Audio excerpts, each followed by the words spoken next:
आज की कॉन्वर्सेशन को मैं खुद बहुत लुक फॉरवर्ड कर रहा हूँ क्योंकि जैसे मेरी ऑडियंस जानती है, बहुत प्रसिद्ध एस्ट्रोलॉजर्स आए हुए हैं इस चैनल पे, पर मैंने आज तक कभी न्यूमरोलॉजिस्ट को नहीं बुलाया था और आप सबने मुझे बहुत फीडबैक दिया कि नवनीत जी को मुझे बुलाना चाहिए और उनके साथ ही मेरे को चैनल पे पहली न्यूमरोलॉजी पे चर्चा शुरू करनी चाहिए।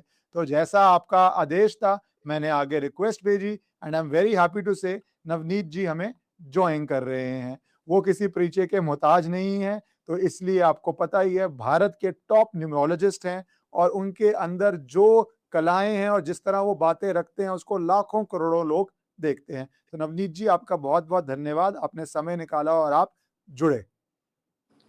नमस्कार, ओम नमो भगवते वासुदेवाय। आपके भीतर बैठे परमात्मा को शत-शत प्रणाम। अगर मैं शुरुआत इसी से करूँ क्योंकि मैं जियोपॉलिटिक्स पे बहुत बात करता हूँ कि 15 अगस्त 1947 भारत का जब इंडिपेंडेंस और अब जब हम फिर 15 अगस्त के सामने पहुँच रहे हैं 2026 और दूसरी तरफ 14 अगस्त को पाकिस्तान, तो कितना इम्पोर्टेंट रहा न्यूमरोलॉजिकली ये डेट्स का कितना प्ले रहा दोनों देशों की अगर आप बात करें तो? जी, एकदम बहुत बस तो शुरुआत ही लाजवाब है। तो भारत का अगर हम देखते हैं न्यूमरोलॉजी में मूलांक और भाग्यांक बहुत इम्पोर्टेंट होता है। तो भारत का सबसे पहले तो नाम में बहुत ज़्यादा गड़बड़ है, आगे हम आएँगे भारत, इंडिया, हिंदुस्तान उस पे। लेकिन डेट ऑफ बर्थ भारत की अगर हम काउंट करते हैं 15 अगस्त, तो 15 का मीनिंग होता है 6, 1 + 5 6 यानी शुक्र। तो आपको पता है कि दुनिया की सबसे सुंदर कंट्री शुक्र यानी सुंदरता, प्रेम, शुक्र यानी परिवार को महत्व, वो हमारे भारत देश में दिखता है। फिर अगर आप पूरे भारत देश की टोटल लेते हो यानी 15 अगस्त 1947 यानी इसकी टोटल होती है 35 यानी भारत का भाग्यांक है 8। तो इसका मतलब ये होता है कि भारत देश बिना हार्ड वर्क करके लक के नसीब लक पे आगे नहीं बढ़ सकता। देयर इज ओनली सॉल्यूशन, पूरे इस 150 करोड़ जनता को साथ मिलकर अगर हम मेहनत करेंगे तो ये देश जो सोने की चिड़िया थी वो बन पाएगा। अगर वही मैं दूसरी तरफ पाकिस्तान की बात करूं, तो पाकिस्तान की डेट ऑफ बर्थ है 14 अगस्त। तो उनका पूरा नंबर ही सिनारियो बदल जाता है, वो हो जाता है 5 एंड 7। तो आप देखो कितना कोइंसिडेंस न्यूमरोलॉजी मैच करती है। 5 का मतलब होता है कम्युनिकेशन। तो पाकिस्तान में अगर आप देखते हो आज तक जितने भी बड़े-बड़े लीडर्स होके गए, वो सिर्फ ज़्यादा से ज़्यादा बातों में उन्होंने ये किया है, बोले तो ज़्यादा जोर दिया है कम्युनिकेशन। और पाकिस्तान का भाग्यांक 7 है, तो 7 का मतलब क्या होता है? सब कुछ भगवान के भरोसे, यानी हुआ तो बहुत अच्छा, नहीं तो फिर कुछ भी नहीं। दैट इज़ अध्यात्म से भी कनेक्टेड होता है, रिलीजियस भी चीज़ें होती है साथ में। और 7 का मतलब होता है फॉरेन सपोर्ट। तो हमने जितना आफ्टर इंडिपेंडेंस देखा है, पाकिस्तान की जो भी ग्रोथ हुई है, वो without the help of foreign country, कभी चाइना आ गया मदद के लिए, कभी यूएस आ गया, तो उस पे चली है। लेकिन भारत को अगर हम देखते हैं, तो हमने जो कुछ आज जिस मुकाम पे पहुँचे हैं, वो अपने मेहनत से ही पहुँचे हैं। और हमारा बेस एग्रीकल्चर स्ट्रॉन्ग रहा है, दैट इज़ अगेन नंबर 8। जी। जी। जी, जैसे आपने बोला भाग्यांक और मूल्यांक तो कौन-सा ज़्यादा इम्पोर्टेंट है? या ये दोनों ही इक्वली इम्पोर्टेंट है? किसका ज़्यादा असर होता है? अगर हम देश के हिसाब से बात करें और उसके बाद मैं इंडिविजुअल्स पे भी आऊँगा। जी सर, जनरली क्या होता है कि आप अगर ह्यूमन बीइंग की बात करें तो उसका स्वभाव जो होता है वो मूलांक पे होता है। और भाग्यांक जो है आपका करियर और डेस्टिनी, बोल तो आपका पर्पस क्या है। तो अगर मैं देश की बात करूँ तो भारत का 15 या पाकिस्तान का 14 इम्पोर्टेंट नहीं है। डेस्टिनी नंबर ज़्यादा इम्पोर्टेंट है जो भारत का 8 है। That is very important. तो डेस्टिनी का मतलब होता है कर्म, बोलता हूँ आप दुनिया में क्या बोलकर पहचाने जाओगे। तो भारतीय लोग पूरे दुनिया में मेहनती बोलकर पहचाने जाते हैं, वो अपने आप ही हमारा भाग्यांक काम कर रहे हैं। जी। आपने एक शुरू में बहुत इंटरेस्टिंग बात बोली कि भारत, इंडिया, हिंदुस्तान, मैं उस पे आऊँगा। तो क्या डिफरेंसेस हैं अगर इंडिया कहें, भारत कहें, हिंदुस्तान अगर कहें, तो इन तीनों के अंदर क्या डेस्टिनी में भारत की या इकोनॉमी में, नेशनल सिक्योरिटी पे क्या असर पड़ता है? देखो एक बहुत ही लाजवाब क्वेश्चन है ये, और इसका बहुत ज़्यादा इम्पैक्ट पड़ता है। सबसे पहले इंडिया जो है न्यूमरोलॉजी में नाम के टोटल की बहुत इम्पैक्ट होता है। तो इंडिया की टोटल भारत के नंबर को सपोर्ट उतना नहीं करती है जितनी भारत की करती है। तो अगर हम जितना ज़्यादा भारत वर्ड यूज़ करेंगे, भारतवर्ष, भारत, मैं तो हिंदुस्तान के भी पक्ष में नहीं हूँ। यानी हिंदुस्तान नाम भी उतना अच्छा नहीं है, पर भारत नाम अगर भारत का हो, तो भारत हुँ। शायद और ज़्यादा ग्रो करेगा न्यूमरोलॉजिकली। उसके पहले अक्षर में थोड़ी-सी ममता या अपनापन आता है बी में, और भारत की पूरी जो टोटल है, उसमें कुछ ऐसे कॉम्बिनेशन बनते हैं, जिसमें इस देश की ग्रोथ और ज़्यादा हो सकती है। कैसे होते हैं ऐसे कॉम्बिनेशन? जैसे आप कह रहे हैं अगर तीनों में से चूज़ किया जाए तो Bharat would be the most effective for Bharat everything. Bharat हाँ, भारत विल बी भारत को मोस्ट इफेक्टिव। भारत को सोने की चिड़िया बनना है तो भारत ज़्यादा अच्छा है। भारत ज़्यादा अच्छा है। अच्छा ये क्योंकि इस सरकार ने अगर मैं आऊँ तो शुरू किया इवन दो कॉन्स्टिट्यूशनली तो चीज़ें हैं ही हैं, जब भारत लिखना शुरू किया सामने, तो ये आपको लगता है कि अगर हम इसको और ज़्यादा अडॉप्ट करें, क्योंकि वो बीच में जब किया तो बहुत उस पे शोर हुआ, कंट्रोवर्सी भी हुई, बट पॉलिटिक्स असाइड आप सिर्फ़ देश की बात करें पॉलिटिकल पार्टीज़ की ना भी करें, तो आपको लगता है ये सही निर्णय है कि भारत को ही हम फ़ोरफ्रंट पे रख के भारत ही बोलें और उसी पे हम अपनी स्टेशनरी, डबल डाउन वो सब करें? जी, क्योंकि मैं इसमें और एक चीज़ भी काउंट करता हूँ, हमारे देश के फ्लैग को। तो हमारे देश के फ्लैग को सूट होने वाला भी वर्ड भारत ही है। वो तो कलर अगर मैं आगे चल के हम लोगों पे बात हुँ, करेंगे, मेरा हुँ, भारत देश तिरंगे से पहचाना जाता है, तो उसको हुँ, वो सूट होता है भारत को, हुँ, भारत नाम हुँ, ज़्यादा अच्छा जाता है। तो उल्टा मैं 2 मिनट के लिए सारे पॉलिटिकल ओपिनियन बाजू में रखते हैं, एक हुँ, भारतवासी बोलकर हुँ। भारत का नाम भारत रहना ज़्यादा अच्छा है। जी, अब मैं थोड़ा एक भारत से एक बेसिक क्वेश्चन पे आता हूँ क्योंकि फिर हम इन डेप्थ में जाएँगे। एस्ट्रोलॉजी और न्यूमरोलॉजी में अगर आप क्योंकि आप दोनों में ही विद्वान हैं, तो आप किसको ज़्यादा महत्व देते हैं और उसके पीछे रीज़न क्या होता है? सर देखो, हम अभी है ना एआई के ज़माने में रह रहे हैं। जिस चीज़ से जल्दी इफ़ेक्ट हो वो चीज़ सबसे बढ़िया होती है। तो हुँ, एस्ट्रोलॉजी एट सर्टेन एक्सटेंट काम करती है, पर न्यूमरोलॉजी ज़रा ज़्यादा काम करती है। मैं एक सिंपल एग्ज़ाम्पल देता हूँ हुँ, आपको कि जैसे बर्थ का समय अभी जितने भी लोग भारत को बना रहे हैं, फिर मोदी जी होंगे, राहुल गांधी होंगे, अरविंद केजरीवाल जी, जितने भी नेता लोग ये जब 2000 से पहले पैदा हुए हैं, तो आधे से ज़्यादा लोगों का डेट ऑफ बर्थ कन्फर्म है, पर उनका समय कन्फर्म नहीं है। और एस्ट्रोलॉजी में 5-15 सेकंड से भी सारी चीज़ें बदल जाती है। पर न्यूमरोलॉजी में सेकंड वगैरह का कोई हिसाब नहीं होता है। खाली डेट ऑफ बर्थ भी पता है या सिर्फ़ किसी का नाम पता है, उससे बहुत सारी चीज़ें बदली जा सकती है, क्योंकि अल्टीमेटली इन सारे साइंस का यूज़ ह्यूमन बीइंग का लाइफ़, कंपनी का लाइफ़ अपलिफ्ट करने के लिए है। तो मैं हुँ, लॉजिकली न्यूमरोलॉजी के रिज़ल्ट ज़्यादा देखता हूँ। इसका कदापि ये मीनिंग नहीं कि मैं ज्योतिष, कुंडली या हस्तरेखा, वास्तु का विरोधी हूँ। पर मेरे हुँ, जीवन में मैंने जो 40,000 लोगों का एनालिसिस किया है अभी तक, तो मुझे हुँ। न्यूमरोलॉजी ने बहुत अच्छे रिज़ल्ट दिए हैं। हुँ, जी। जी। तो अब ये आपने को बताया डेट ऑफ बर्थ भी 3 पार्ट्स में होगी। एक जो आपका डेट हो गया, दूसरा मंथ एंड ईयर हो गया और तीसरा आपका नाम जो हुआ। तो इन तीनों जी। का जिन लोगों क्या इंटरप्ले है, क्या असर है, कौन सबसे इम्पोर्टेंट है? अगर हम ये ब्रॉड क्वेश्चन पे मैं आपसे पूछना चाहूँ तो? देखो, सबसे पहले तो मैं थोड़ा और इसको डेप्थ में बताऊँगा कि जैसे आजकल जो बच्चे हो रहे हैं, मतलब हम जब पैदा हुए तो हमारे हाथ में ये नहीं होता है कि हम किस दिन पैदा हो। तो वो हुँ, हमारे हाथ में नहीं होता था, ना साल, ना डेट, ना मंथ। हमारे हाथ में आज की डेट में चीज़ होती है, वो सिर्फ़ और सिर्फ़ होती है हमारा नाम। तो न्यूमरोलॉजी में सबसे ज़्यादा काम करता है नाम। आपको एक सिंपल एग्ज़ाम्पल दे देता हूँ। हम ज़रा कॉर्पोरेट एग्ज़ाम्पल लेते हैं। अभी कुछ सालों पहले एक कंपनी आई थी, बीरा कंपनी। बिरा कंपनी का प्रॉफिट लगभग क्या कि जबरदस्त 1500 करोड़ तक रेवेन्यू पहुंच गया था, और उनको जब लिमिटेड होना पड़ा तो उनको नाम बदलना पड़ा, और वो कंपनी रोड पे आ गई। अभी 800 करोड़ रेवेन्यू लॉस चल रहा है। तो अगर इंडिविजुअल चीजों पे भी बोल तो वस्तुओं पे, कंपनीज पे भी अगर नाम का इतना इम्पैक्ट पड़ता है, तो ह्यूमन बीइंग पे पक्के से पड़ता है। क्योंकि एक दिन पैदा होने वाले, जिस दिन मुकेश अंबानी साहब पैदा हुए, शायद भारत में उस समय और 50,000 मुकेश अंबानी पैदा हुए होंगे, फिर सब क्यों नहीं बने? तो नाम में आपके बहुत ताकत होती है, और जो डेट होती है वो आपके बेसिक एलिमेंट होते हैं स्वभाव से, और डेट के अंदर जो पूरे नंबर आते हैं, उस एनालिसिस पे आपके जीवन पे होने वाली घटनाएँ डिपेंड होती है। तो मैं ऐसे बोलूँगा कि एवरीथिंग इज़ इम्पोर्टेंट। पहले तो अच्छे तारीख को पैदा होना, पर वो तारीख अगर आपके पक्ष में नहीं है, तो आप नाम अगर ठीक कर लो, तो चीज़ें बहुत ज़्यादा अच्छी होती है। और कुछ लोग बाय बॉर्न ही अच्छे नाम से पैदा होते हैं। माँ-बाप को उस समय जो बुद्धि सूझी, और वो नाम हो गए। जैसे एग्ज़ाम्पल के तौर में मोदी जी। मोदी जी का इतना लाजवाब है, बोले आगे आएँगे हम उनके डेट ऑफ बर्थ पे।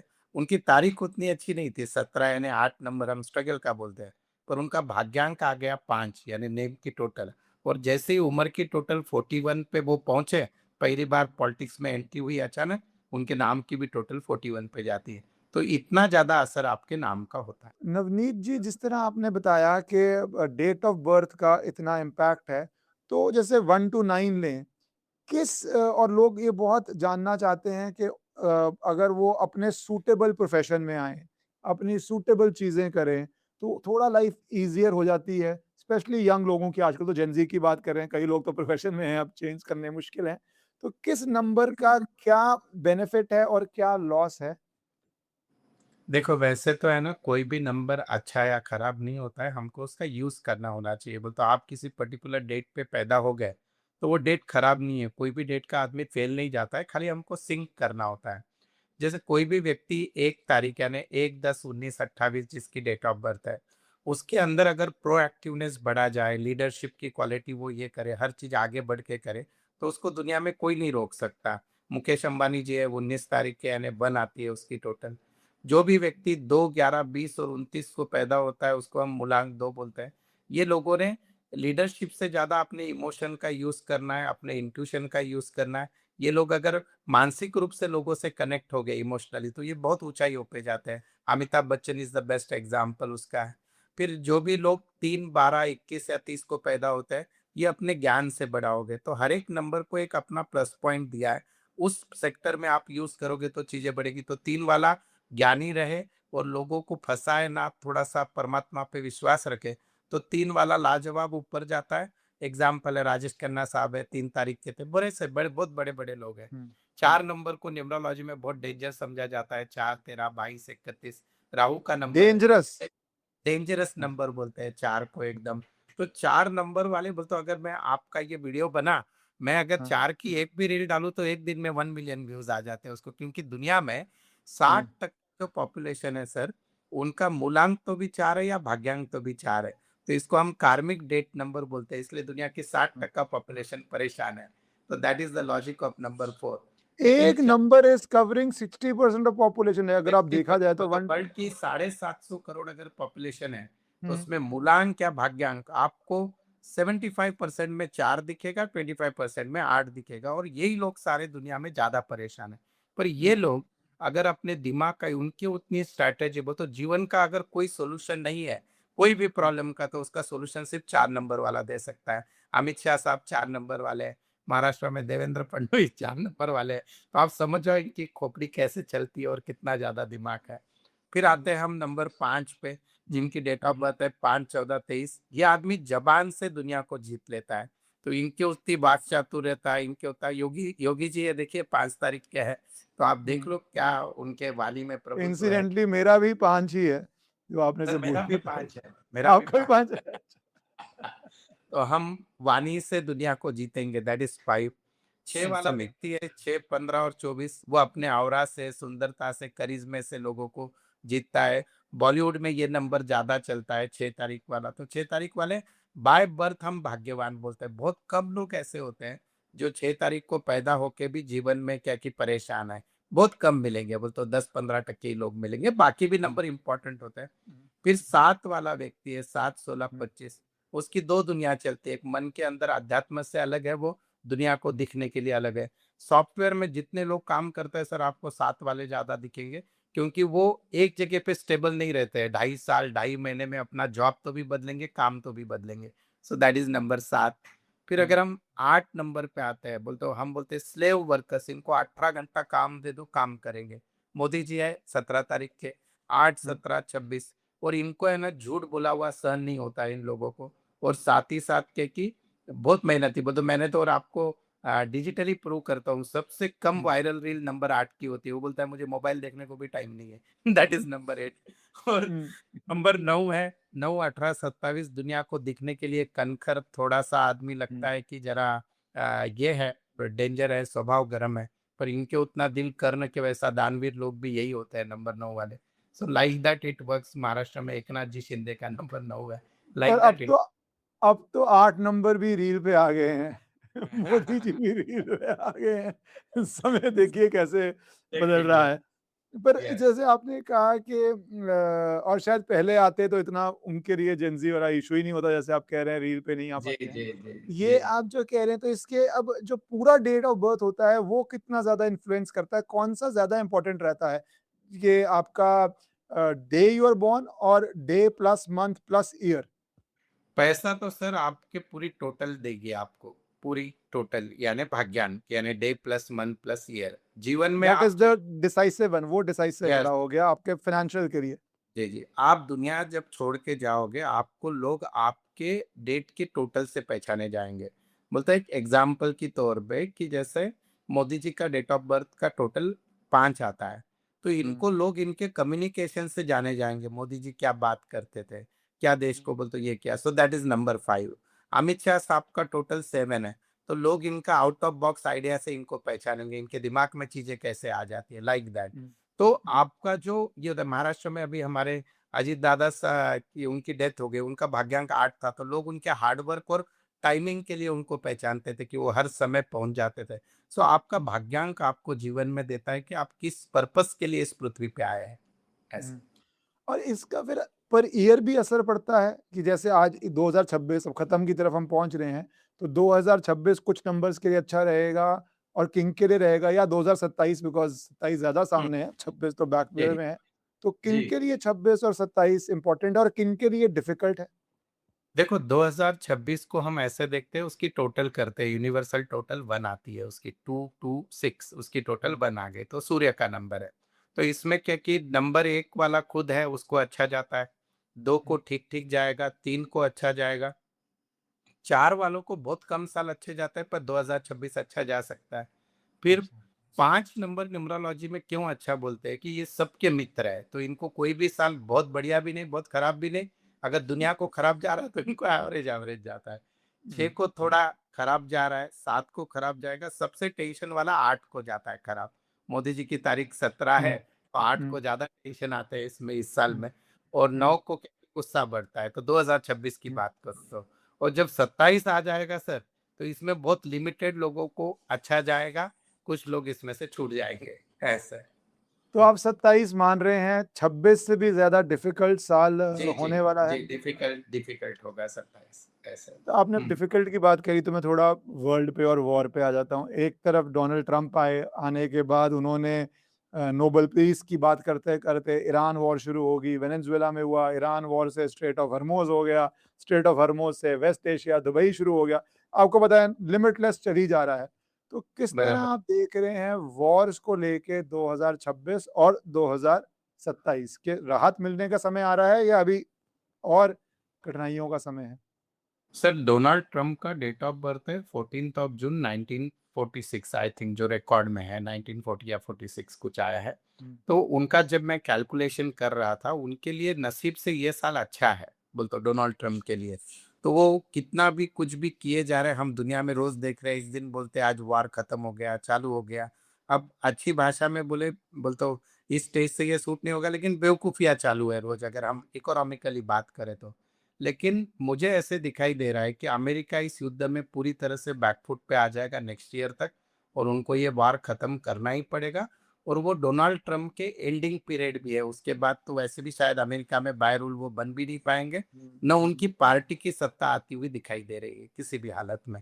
तो जो पूरे विश्व ने भोगा है एक आदमी के हुँ, कारण उसका हुँ। पतन निश्चित है 2027 में। पर अगर उनका पतन निश्चित है तो को आप यूएस के लिए भी 27 और 26 अब मुश्किल समय देखते हैं क्योंकि वो शुरू तो सुपर पावर हुआ था 26 के स्टार्ट में। ये हम्म। जंग के बाद लोगों ने कुछ क्वेश्चन मार्क डाले कि भई आप सुपर पावर हो भी नहीं हो कि ईरान जैसा छोटा देश इतना समय लग रहा है आपको।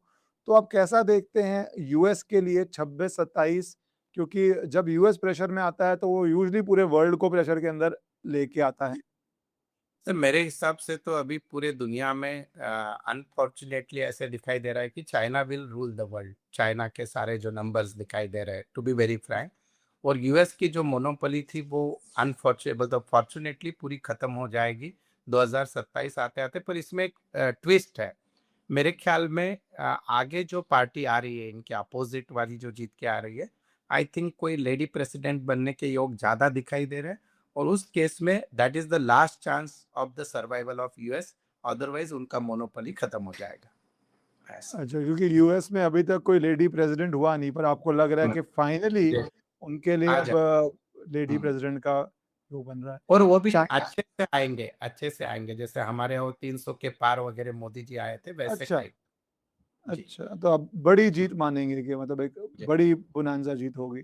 पर चाइना पे आपने बहुत इंटरेस्टिंग बोला, तो आप देखते हैं कि चाइना अब एक सुपर पावर बनने जा रहा है और बहुत डोमिनेंट पोज़ीशन में जा रहा है? जी, चाइना सबसे अच्छे पोज़ीशन में आज की डेट में भी है, बट यूएस का इनका वॉर चल रहा है वो भी, और आगे भी चाइना ही जाएगा, और जिस हिसाब से यूएस स्टेप्स ले रहा है, ये सारी स्टेप्स बौखलाहट वाली लग रही है। So I think China will be the most favourable country in the world in the future. Right. ये इसके अंदर शी जिनपिंग का भी आप नंबर्स का रोल देखते जी, हैं जो उनका भी प्रेज़िडेंट है? देखा है मैंने, चाइना का जब वो काउंट करते हैं कुछ नंबर्स, क्योंकि ये सारी न्यूमरोलॉजी चाइना से ही आई है, आपके मालूमात हुँ, के लिए, तो हुँ, वो भी चीज़ देखी गई है। और एक हमारे पास एक है ना रमल विद्या भी होती है, जिससे हम डेट वगैरह कुछ भी नहीं पता है तो हुँ। उससे दुनिया के किसी भी प्रश्न का उत्तर देते हैं, तो उसमें भी चाइना अच्छा दिखाई दे रहा है, ऐसा। पर चाइना का अच्छा होना तो फिर भारत के लिए चुनौती बढ़ेगी क्योंकि बॉर्डर, रीजन, ज़ोन हर तरह से सेम है क्योंकि जब भी वर्ल्ड में पावर्स रही हैं जनरली वो बहुत दूर रही हैं। पिछले जी। 100 डेढ़ सौ साल में यूएसए और रशिया के बीच में समुंदर, पूरा हुँ। कॉन्टिनेंट और जब भी साथ रही हैं जैसे फ्रांस और इंग्लैंड जब साथ थे तो 100-100 साल की जंग हुई है। अब वैसे ही अगर भारत और चाइना के अंदर चाइना का आप इतना राइज़ देखते हैं, तो भारत का आप कैसे देखते हैं आने वाला समय? देखो, 2 चीज़ें बहुत इंटरेस्टिंग है। चाइना वाले लोग में वहाँ पे कोई डोनाल्ड ट्रंप नहीं है, बोले तो बेवकूफ़ आदमी वहाँ पे कोई भी नहीं है। वहाँ पे जो चीज़ चलती है सारी दिमाग से चलती है। वो उनको पता है कि हमको यूएस से लड़ना है, इंडिया से नहीं लड़ना है। जैसे चाइना आगे जाना है तो अमेरिका इंडिया को सपोर्ट करना है, और उनको वो पता है। तो मुझे नहीं लगता कि जो थ्रेट हम चाइना से मानते हैं बॉर्डर वगैरह, उसको ना देखते हुए इकोनॉमिकली इंडिया मस्ट ग्रो। और इंडिया का सबसे बड़ा प्लस पॉइंट है हमारी पॉपुलेशन, बोलते लोग जो इसको माइनस पॉइंट बोलते हैं। आई एम थिंकिंग कि हुँ, जैसे ये 2047 का भारत वगैरह हम बोलते हैं, हुँ। अनलेस एंड अनटिल कोई बहुत बड़ी नेचुरल कैलेमिटी इंडिया में ना आए, या कोई बहुत बड़ी करप्ट सरकार या अनसर्टेनिटी राजनीति में ना आए, तब तक इंडिया का फ्यूचर बहुत अच्छा है। बोल तो अभी एक जस्ट ओवरऑल मार्केट का इम्पैक्ट है, पर चाइना को मैं उल्टा पॉजिटिवली ले रहा हूँ। इंडिया चाइना के संबंध सुधरेंगे इवन इफ हम उनके कॉम्पिटिटर है। तो आप इंडिया चाइना के बीच में एक म्यान में 2 तलवारें वाला जंग वाला स्थिति नहीं देख रहे, वो जबकि अपने बीच को में तो हुई कस्टमर है। समझते हैं, वो अपने को कस्टमर समझते हैं। दे नेवर हुँ, consider it as our their competitor. तो कोई अपने अच्छा। कस्टमर को खराब नहीं करता है। नहीं पर क्योंकि कोशिशें तो चाइना ने बहुत बारी की हैं, 62 हो गया, फिर अभी गलवान हुआ, पूरा नॉर्थ ईस्ट में जो उसकी पॉलिसी है। बट आपको लगता है ये मतलब शोर ज़्यादा है, एक्चुअल ये जंग की तरफ, लड़ाई की तरफ नहीं जाता हुआ दिखता आपको? देखो, न्यूमरोलॉजी भी छोड़कर आप अभी देखो, अभी ये जो दुबई ये पूरी जंग चल रही है, ये सब पैसों को लेकर चल रही है, बराबर है। तो लास्ट में जब मनी फैक्टर आ जाता है तो फिर अस्तित्व कुछ नहीं होता है, सारी चीजें फाइनेंशियली डिसीजन होती है। तो I think in the world, entire world economy में इंडिया का रोल बहुत इंपॉर्टेंट है। तो मैं इंडिया को कम थ्रेट देख रहा हूँ, बट प्रोवाइडेड हमारी लीडरशिप आगे कौन सी आती है उस पर भी बहुत चीजें डिपेंड है, ऐसा। लीडरशिप पे मैं आता हूँ, पर मैं एक क्वेश्चन पाकिस्तान पे भी चाहता हूँ, क्योंकि उनका भी इंडिपेंडेंस डे आ रहा है। क्या देख रहे हैं आप पाकिस्तान के लिए? एक बारी वो देश टूटा है, बांग्लादेश बना है। वहाँ पे बलूचिस्तान की अपनी प्रॉब्लम, पीओजे की अपनी, अफ़गानिस्तान से जंग अपनी। तो आप पाकिस्तान के लिए कैसे देख रहे हैं आने वाला समय? सर, पूरे पाकिस्तान में हर 2.5 साल के बाद कुछ न कुछ बड़ा होगा, नेगेटिव वाला। जैसे अभी बलूचिस्तान का हुआ है, वापस another 2.5 year you will see something different. अभी नो हुँ, डाउट थोड़े से ये युद्ध के कारण थोड़ा उनका इंटरनेशनल वेटेज बढ़ा है, हुँ। मध्यस्थी वगैरह जो भी चीजें चली है। बट उनके कंसिडरेशन में I am not seeing at all कि पाकिस्तान में अनसर्टेनिटी कायम रहेगी जो भी है। अभी मतलब अगेन उनके फेवर वाले डोनाल्ड ट्रम्प का भी जो है वो समय खराब आ रहा है। तो लॉजिकली मैं हुँ। किसी भी हालत में उनको बहुत ज़्यादा सेफ नहीं समझ रहा हूँ, न्यूमरोलॉजिकली। और भारत और पाकिस्तान में क्या अब दोबारा ऑपरेशन सिंदूर हुआ, एक शिफ्ट हुआ क्योंकि हमने इतना डीप पाकिस्तान में जा के जिस तरह किया वो न्यूक्लियर पावर है, आप सबको पता है, हमने फिर भी किया। तो इंडस वाटर पे चल ही रहा है टीटी के ऊपर। आप भारत का कुछ रोल देखते हैं या जंग का देखते हैं अगले साल या 27 के अंदर? देखो 2 चीज़ें हैं इसमें कि पाकिस्तान वापस एक बार तो कुछ न कुछ करने वाला है और पक्के से क्या कि नवंबर के समय में मैं कुछ वापस पाकिस्तान के साथ देख रहा हूँ, चार्ट के हिसाब से जो भी है। और उसमें इस समय हमको पाकिस्तान को कमज़ोर नहीं समझना है, जो गलती बिल्कुल नहीं करनी है। तो देन शुरुआत में ऐसे लगेगा कि सिचुएशन अपने कंट्रोल के बाहर जा रही है, पर हम ओवरकम कर लेंगे। पर बोल दो हमको चाइना से ज़्यादा डर के मीन्स पाकिस्तान पे कम भरोसा रखा हुआ ज़्यादा हमारे लिए सेफ पॉलिसी रहेगी। ज़्यादा अलर्ट रखना है। तो आप नवंबर को रेड अलर्ट का समय मान रहे हैं जब पाकिस्तान के साथ कुछ हो सकता है और पाकिस्तान तो यूजुअली टेरर की कोशिश करता है, तो आप वो हुँ। इंटरनल देख रहे हैं या पाकिस्तान से जंग टाइप नहीं, देख रहे हैं? इंटरनल अनसर्टेनिटी इंडिया में पहले जैसे सिंदूर के समय हुआ था सिमिलर थिंग और फिर देन अगेन वही चीज़ें वापस होने के चांसेस दिख रहे हैं और इसका एक मेजर इम्पैक्ट बोलते मैंने कभी एक कैलकुलेशन किया था, तो जो बहुत बड़े लेवल का युद्ध मैं 2029 में देख रहा हूँ जिसको अभी बहुत समय है, लेकिन एक नवंबर का टाइम भारत के लिए अलर्ट है अपने पड़ोसियों से मेनली पाकिस्तान। अच्छा, तो नवंबर तो बस आ ही गया वही क्योंकि ये भी है जब जब पाकिस्तान फँसता है कुछ वो भारत में करने की कोशिश करता है, बट उसका आप एक इम्पैक्ट देख रहे हैं बट फुल वॉर नहीं देख रहे, वो आप नहीं, 29 में देखते हैं कि जी, 29 में कुछ जी, फुल वॉर वाली सिचुएशन बन सकती है। जी, जी। अब मैं थोड़ी पर्सनैलिटीज़ पे आना चाहता हूँ क्योंकि भारत में पर्सनैलिटियों की कमी नहीं है। तो सबसे पहले तो प्रधानमंत्री से अगर शुरू करें, आपने बोला नंबर 8 भी है, मुश्किल साल भी है। तो कितना मुश्किल होने वाला है ये साल और 27 क्योंकि वो सर पे ही खड़ा है। क्या देख रहे हैं आप प्रधानमंत्री मोदी जी के लिए?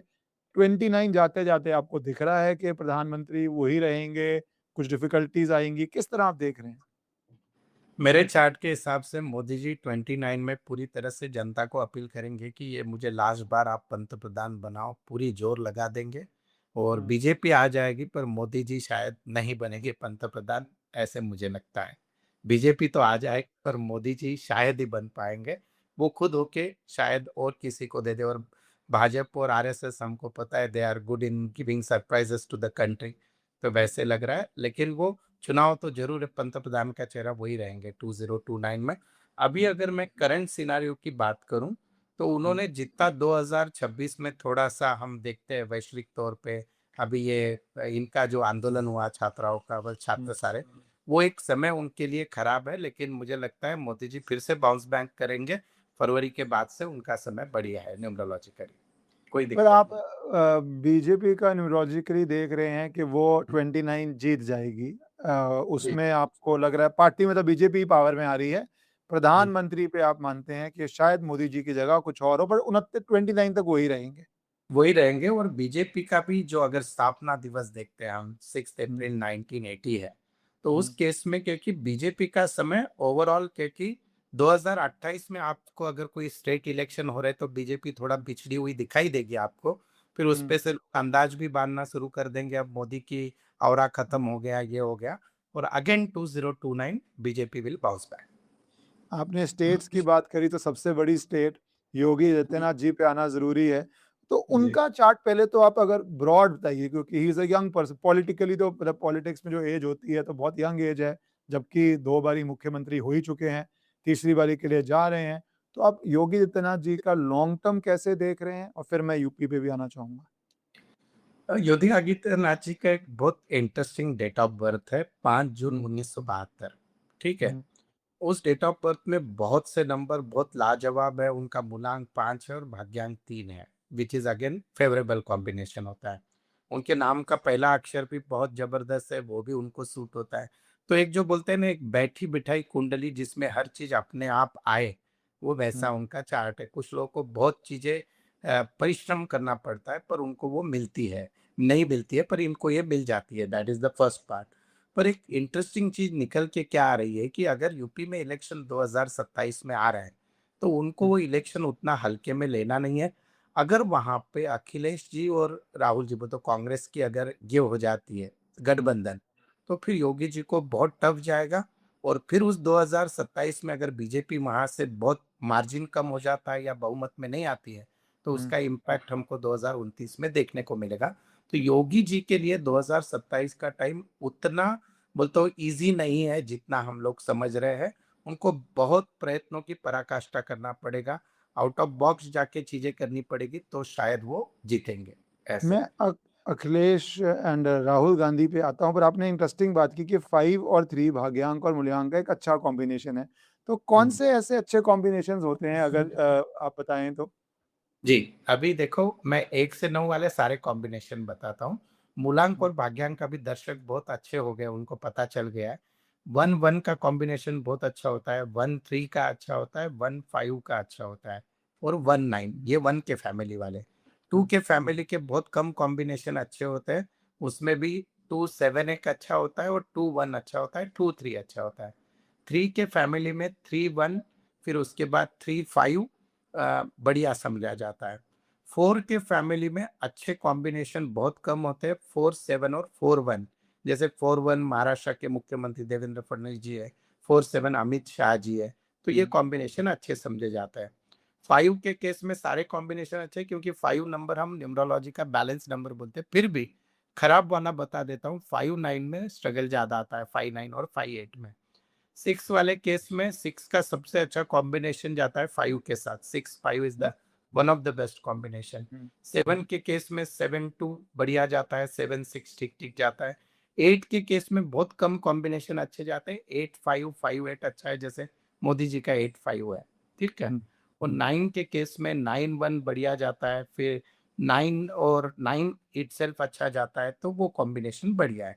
वर्स्ट कॉम्बिनेशन भी बता देता हूँ दर्शकों को जिनके जीवन में प्रॉब्लम बोलते खत्म ही नहीं होता है, तो वैसे 1 एंड 8 होता है, 2 एंड 9 होता है, 3 एंड 6 होता है, 4 एंड 8, 4 एंड 9 होता है, 5 एंड 9 ठीक-ठीक है, 6 एंड 3 होता है, फिर 7 एंड 9 में बीमारियाँ बहुत होती है, 8 और 1 में प्रॉब्लम आता है और 9 और 2 में प्रॉब्लम आता है। जी। आपने सारे दर्शकों के लिए बेस्ट और वर्स्ट दोनों बता दिया, तो मैं एक पर्सनली पूछ लेता हूँ, 5 और 5 कैसा कॉम्बिनेशन होता है? लाजवाब होता है, only decide the priority, don't do things at a time, so many things at a time.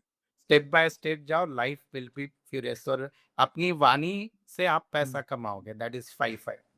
जी, जी। तो मैंने कहा पर्सनली पूछना ज़रूरी है, इवन दो ये सेल्फिश क्वेश्चन था, बट कभी-कभी थोड़ा सेल्फिश क्वेश्चन भी पूछना चाहिए। अब मैं आना जी, चाहता हूँ, जैसे आपने कहा कि अखिलेश यादव एंड राहुल गांधी का combination could be a good combination for 27 and जी। वो बहुत डिफिकल्टी क्रिएट कर सकता है योगी आदित्यनाथ जी के लिए, और वो जीत भी सकते हैं। तो क्या फैक्टर्स हैं ऐसे न्यूमरोलॉजिकली आप देख रहे हैं? और हमने ज़्यादा नाम पे नहीं गए, या नेम का भी फैक्टर अगर आप थोड़ा इसके अंदर इनपुट करें, तो क्या रीज़न रहता है कि आप कह रहे हैं, बहुत कम लोग कह रहे हैं कि 27 मुश्किल चुनाव होगा, पर आपको मुश्किल चुनाव, और मुझे आपकी बात से लगा कि बहुत-बहुत सतर्क रहने की ज़रूरत है, नहीं तो शायद राहुल गांधी और अखिलेश यादव आपके हिसाब से थोड़ा एज पे हैं, जो मैं समझा आपके क्योंकि आपने जिस तरह आपकी बात मुझे समझ आई। तो क्या रीज़न लगा आपको इनके न्यूमरोलॉजी में या नंबर में कि क्यों ऐसा लग रहा है?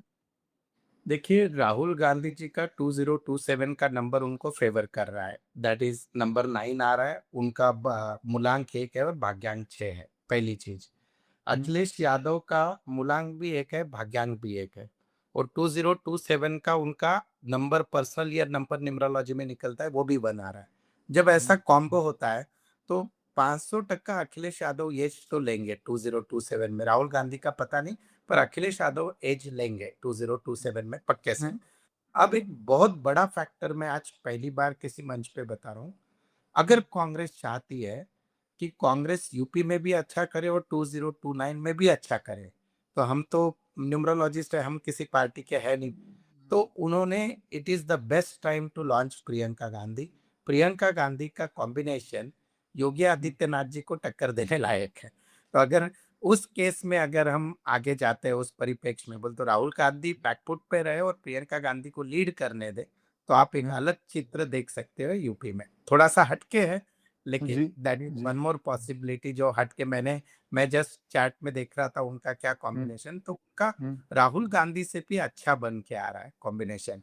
और एक चीज़ है, मैं आपको आज आपके मंच पे बोल रहा हूँ, जीवन में मैं कभी भी राहुल गांधी को पंतप्रधान बनते हुए नहीं देख रहा हूँ देश का।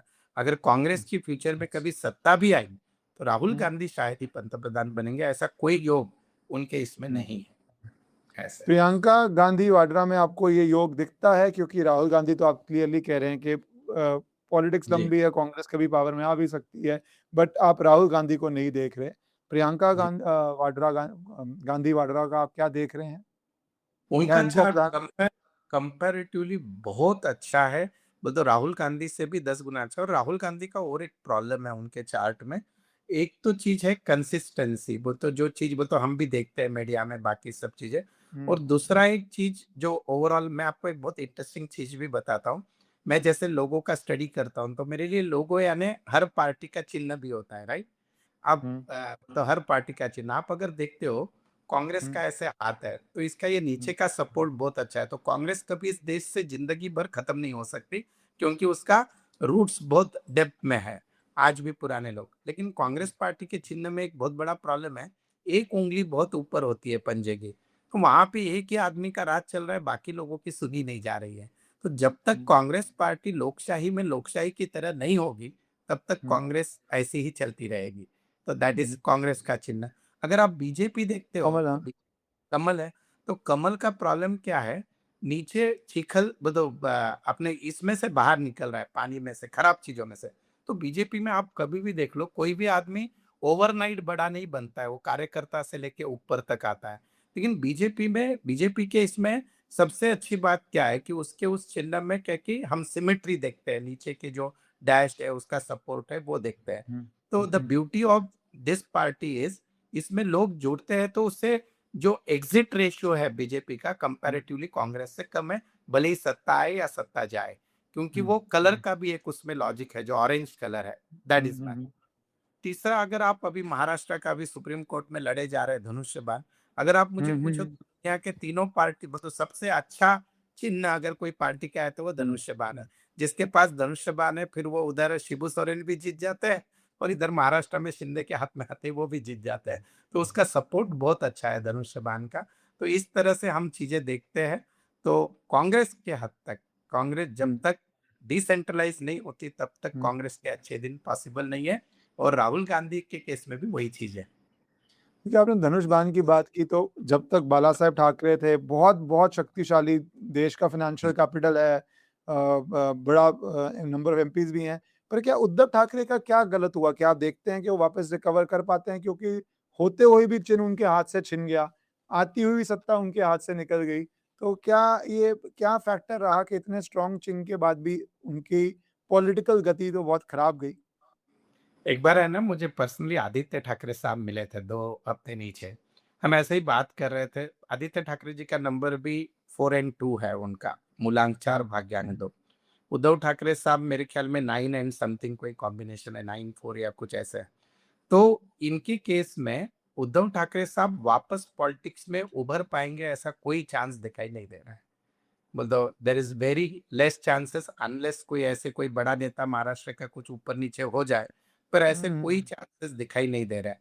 उल्टा एकनाथ शिंदे साहब के अगर हम चार्ट को देखते हैं, तो उनका उद्धव ठाकरे साहब से भी काफ़ी स्ट्रॉन्ग दिखाई दे रहा है। तो इनके चांसेस जो एक हम बाला साहब की शिवसेना जो हम देखते थे, हुँ, वो जिस हुँ, दिन अपने विचारों से हट गए क्योंकि शिवसेना हुँ, हम महाराष्ट्र में रहते हैं, तो हम हुँ। हिंदुत्व के लिए शिवसेना के पीछे लोग जाते थे और जिस दिन वो विचारों का पतन हो गया, शिवसेना बाहर हट गई। That is the thing. सिर्फ 2 पर्सनैलिटीज़ रह गई जो रेलेवेंट है। एक अरविंद केजरीवाल जी, हुँ। आए एकदम उड़े, फिर दिल्ली में अपनी सीट तक हारे, अब फिर कहा जा रहा है कॉकरोच जनता पार्टी में मैं आऊँगा, उसके थ्रू रिकवरी हो रही है। तो क्या देखते हैं आप अरविंद केजरीवाल जी के लिए? अरविंद केजरीवाल की तारीख 16 है मेरे ख्याल में, उनका भाग्यांक 7 कुछ तो आता है, मूलांक मुझे पता नहीं। अरविंद केजरीवाल साहब वापस सत्ता में आने के चांसेस कम है। बोलता हूँ उनका जो है उनकी जब हवा चलती है तो वो डायरेक्ट पंतप्रधान तक बनने के स्वप्न देख सकते हैं। बोलता क्या बात है। और जब नहीं चलती है तो उनके कॉर्पोरेटर भी नहीं जीतते हैं। उनका अगर पक्ष का अगर आप ये भी उनके पार्टी का चिन्ह देखते हैं झाड़ू है। तो झाड़ू हुँ, का अगर आप देखते हो तो वो झाड़ू में ये ज़्यादा है मीन्स उसमें सिमेट्री बहुत कम है। तो चली तो चाँद तक नहीं तो शाम तक ऐसा वो पार्टी का ये नो डाउट एक कॉकरोच पार्टी से एज आया जैसे अन्ना के बाद आप पार्टी बनी थी, हुँ। पर मैं उनको उतना ज़्यादा पॉसिबल मुझे नो डाउट पंजाब में कुछ सिचुएशन उनकी अच्छी है पर अगेन नहीं पता क्या है, लेकिन मुझे उतने ज़्यादा चांसेस आप में नहीं दिखाई दे रहे हैं चीज़ें आगे बढ़ने के। अंतिम मैं पर्सनैलिटी पे बिफ़ोर मैं इकोनॉमी पे आऊँ, अमित शाह जी। उनका आप हुँ। कैसे देखते हैं? क्योंकि बीजेपी में आज की डेट में तो उनको नंबर 2 माना जाता है। आप क्या देखते हैं 29 में या उसके आगे, उससे पहले? अमित शाह साहब का मूलांक और भाग्यांक उनकी डेट ऑफ बर्थ है 22/10/1964। तो हुँ, अगेन उनको नेक्स्ट ईयर 2028 में, 27 में नहीं सर, हुँ, 2028 में मैं कुछ हेल्थ इशू देख रहा हूँ अमित शाह जी को। तो अगर वो हेल्थ इशू ज़्यादा बड़े नहीं निकले तो वो 2029 में बीजेपी के लिए फिर से पालनहार है। पर वो हेल्थ हुँ, इशू कुछ अगर बड़े आ जाते हैं तो बीजेपी के हुँ, लिए देन खतरे की घंटी है। पर ओवरऑल अभी के लिए उनका 26-27 लाजवाब है, 27 तो बहुत अच्छा है। He hmm. Can work like again miracles होंगे ही उनसे, ऐसे। जी। मैं थोड़ा भारत के इंटरनल पे आता हूँ क्योंकि बीच-बीच में हमारे देश में जैसे सीजेपी आई छोटी-सी वो इंस्टाग्राम की पार्टी थी और एकदम से एक मंत्री की रेज़िग्नेशन तक पहुँच गई। तो इंटरनल इश्यूज़ क्या भारत में प्रोटेस्ट वो प्रोटेस्ट तो हिंसक भी हुई, शाहीन बाग के समय भी हिंसा हुई थी। तो क्या आप भारत में बहुत सारे प्रोटेस्ट और हिंसा का चांसेस देख रहे हैं या आपको लगता है वर्स्ट इज़ ओवर और उस तरह से ऐसी प्रॉब्लम्स नहीं आएँगी इस साल और 27 में?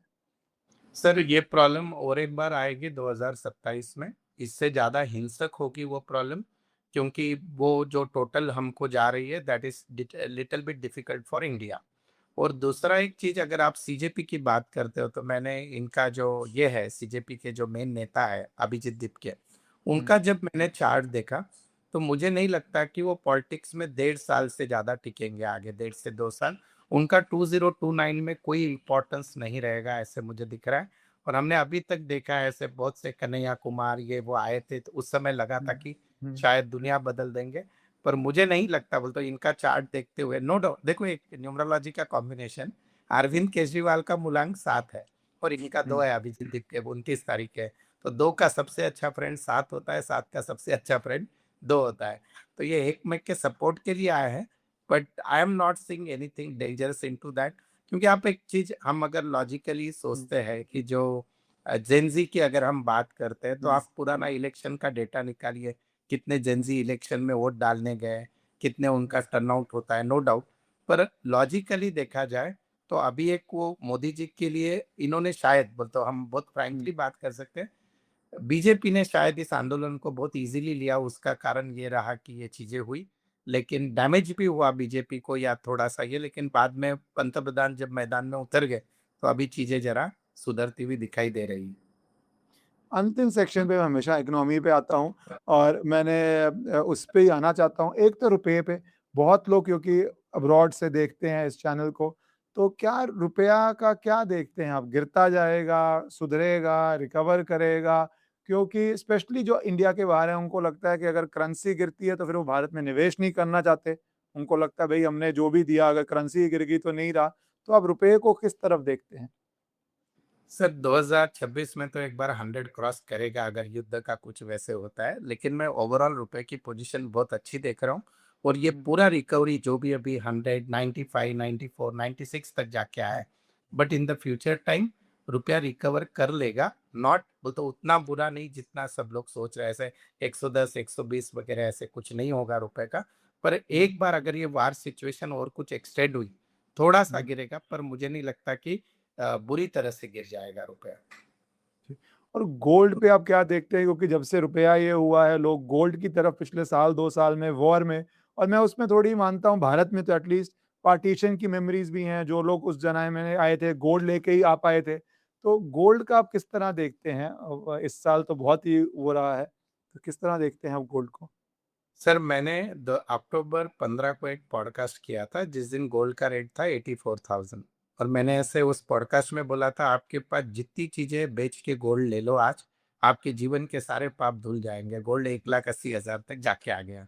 अभी भी गोल्ड 1,45 1,50 पे स्टेबल है। मैं गोल्ड हुँ, को लेकर बहुत ऑप्टिमिस्टिक हूँ, शायद नवंबर तक फिर से 1,90 2 लाख तक चला जाएगा gold. Hmm, and gold is one of the most secured asset in the future time. 2027 में नो डाउट फिर से चांदी पकड़ेगी, पिकअप चाइना का खेल रहेगा पूरा, लेकिन gold is a favourite one. Till 2029 शायद हो सकता है 3 लाख 3.5 लाख तक गोल्ड पहुंच जाए। तो gold is I am very optimistic about gold. Much more than silver या आपको लगता है गोल्ड, सिल्वर दोनों का ही रहेगा या अगर आपको एक चूज़ करना हो तो आप किसको ज़्यादा इम्पोर्टेंस देंगे? जुआ खेलना है तो सिल्वर और सेफ रहना है तो गोल्ड।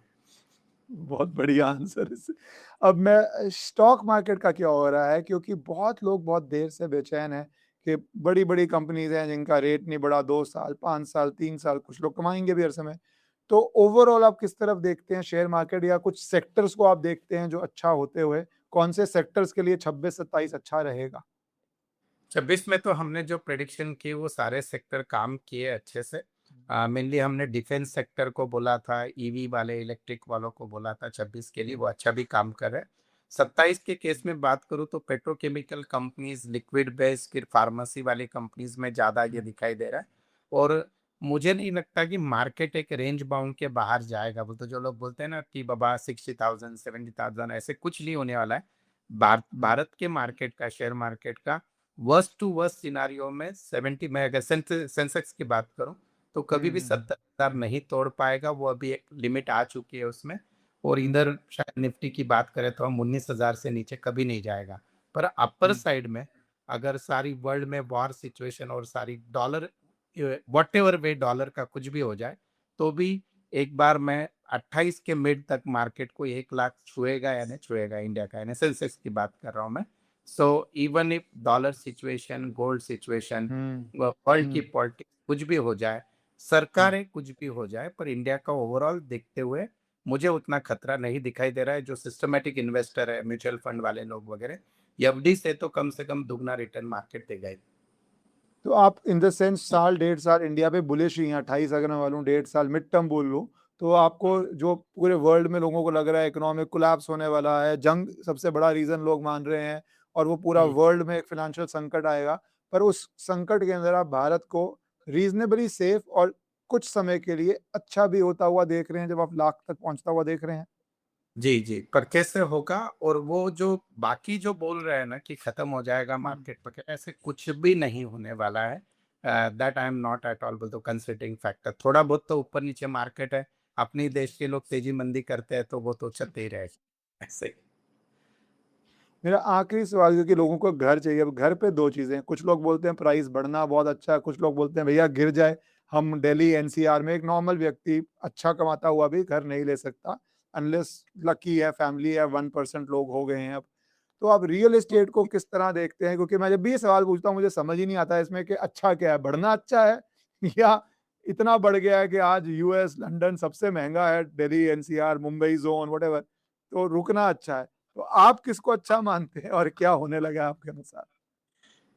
एकदम बहुत अच्छा क्वेश्चन पूछा और मुझे लगता है ये मेरे प्रोफेशन को सूट होने वाला क्वेश्चन है। बोल तो मेरी हुँ, मालूमात बहुत से दर्शकों को है, मैं सीए को पढ़ाता हूँ, तो उसके कारण मैं आपको ज़रा ज़्यादा हुँ, अच्छे से बता पाऊँगा। हुँ, देखिए हुँ, 2 चीज़ें हैं, एक तो है इन्फ्लेशन रेट। इन्फ्लेशन हुँ, जिस हिसाब से बढ़ रहा है उसके कंपैरिज़न में हमारी अर्निंग बढ़ नहीं रही है, तो सेविंग है नहीं। दूसरी चीज़, ज़मीन लिमिटेड है हमारे पास, तो घर लिमिटेड ही बनेंगे। गवर्नमेंट एफएसआई पे एफएसआई दिए जा रही है, घर पे घर बन रहा है, पर उसको लिमिटेशंस आ जाएगा। तो लेकिन मुझे पार्टी में प्रॉपर्टीज़ में बोलते हैं ऐसे मिरेक्युलस चेंजेस नहीं दिख रहे कि रेट 3 साल में डबल हो जाएँगे वगैरह। जो एफडी का रिटर्न है 10-15% जो इन्फ्लेशन हुँ, से मैच होता है, उतनी ही बढ़ोतरी होगी। बहुत ज़्यादा ऐसे नहीं होगा कि आपके यहाँ एनसीआर में कोई फ्लैट 1 करोड़ में मिल रहा था, अभी वो 5 करोड़ में हो जाएगा वगैरह। ऐसे कोई changes at present economy sense में जो है वो नहीं दिख रहा है। 21 से 25 में जो ग्रोथ हुँ, हुई रियल एस्टेट की, हुँ, जैसे एकड़ों में जमीन लेकर लोगों ने स्क्वायर फीट में बेची, वो वैसी ग्रोथ अभी इंडिया में नहीं आने वाली है रियल एस्टेट में। उल्टा डे बाय डे मार्जिन कम, और अफोर्डेबल हाउसिंग में शायद अच्छा ये हो सकता है, बट लग्जरी में तो नहीं देख रहा हूँ मैं ऐसा। पर क्या आप मार्केट को क्रैश भी देखते हैं? दुबई में एकदम से मार्केट में हुआ, जंग की वजह से हुआ, किसी ने प्रेडिक्ट नहीं किया था। दुबई अपने आप को बहुत सेफ मानता था।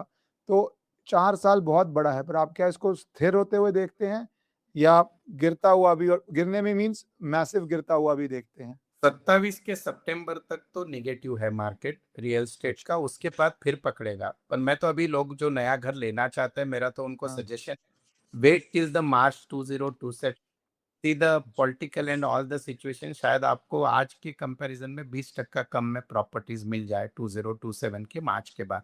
फिर सितंबर के आगे करेक्शन दिख रहा है। 2028 में मैंने जैसे बोला कि बाय लक मोदी जी का भी बाउंस बैक दिखाई दे रहा है इन टर्म्स ऑफ नंबर्स, तो वो इकोनॉमी में भी वो 2028 में सारा फ्यूल डालेंगे। अगेन यूपी इलेक्शन भी है, तो पर ओवरऑल अगर सारे सिनेरियो को मैं मिक्स करके देखूँ, तो 2028 में रियल एस्टेट फिर से पिकअप पकड़ लेगा, पर तब तक कंडीशन खराब है। जी, आपका बहुत-बहुत धन्यवाद नवनीत जी, आपने आए और पूरा न्यूरोलॉजी बहुत अच्छे से समझाया। मेरा मन तो था नामों में भी जाने का, पर पूरा ऑलमोस्ट 1 घंटा हो गया। तो आपसे दोबारा रिक्वेस्ट करूँगा सून ही कि एक बारी हम वो वाले एस्पेक्ट्स भी कवर करें। आपका यस, बहुत-बहुत इट इज़। आभार आने के लिए। नमस्कार, फिर से एक बार आपके भीतर बैठे परमात्मा को सच्चा करना। नमस्कार। नमस्कार।